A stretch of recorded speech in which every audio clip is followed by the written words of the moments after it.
I'm Jamie Chadwick reporting from Expana, bringing you the latest updates on the Middle East conflict and what it could mean for the global food and agriculture sector. Recent coordinated strikes involving the United States and Israel targeting sites in Iran have heightened fears of broader regional escalation, as well as the impact on energy costs and disruptions to key shipping routes. At the center of concern is oil costs and accessibility. A key artery for that accessibility is the Strait of Hormuz, a critical waterway through which roughly one-fifth of the world's oil and a significant share of liquefied natural gas flows. Any disruption there can quickly push up crude oil and diesel prices, and ultimately, we did see that play out on Monday with climbing crude oil prices stemming from concerns over supply and transport disruptions in the region.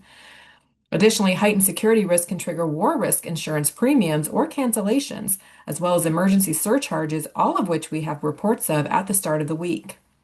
We are seeing vessels anchored or rerouting and longer transit times as a result. In addition to the effective closure of the Strait of Hormuz, the Suez Canal is also once again being avoided by many carriers on threats of potential attacks on commercial vessels, once again rerouting around the Cape of Good Hope. The simultaneous or near simultaneous disruption of both routes create a major bottleneck for energy, goods, and container shipping between the Middle East, Asia, and Europe. For food and agriculture, this notably affects bulk agricultural commodities like grains, oilseeds, feed, and fertilizer. Longer shipping routes mean higher freight costs and extended delivery timelines, which can disrupt export schedules and tighten global supplies, as well as creating landed cost unpredictability. For food and manufacturers and retailers, the concern centers are on those higher input costs, from fuel and fertilizers to freight.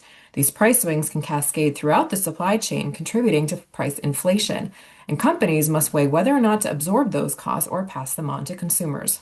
The situation is fluid, and we are covering ongoing developments on Expana's platforms. But in terms of scenario mapping, there are a few variables in play, mainly the duration and scale of the conflict. A short-lived escalation may cause temporary price spikes, while a prolonged disruption, especially that affecting energy and exports, could sustain those higher input costs. This will also determine shipping conditions and insurance rates in and around the Gulf region.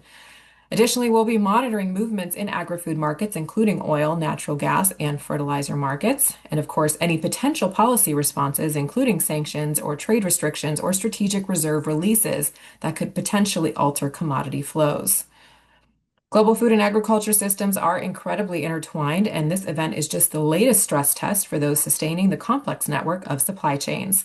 Stay tuned to Expana for ongoing coverage and market impactful updates. Not yet subscribed? Visit expanamarkets.com to learn how you can gain access to premium market news, data, and intelligence.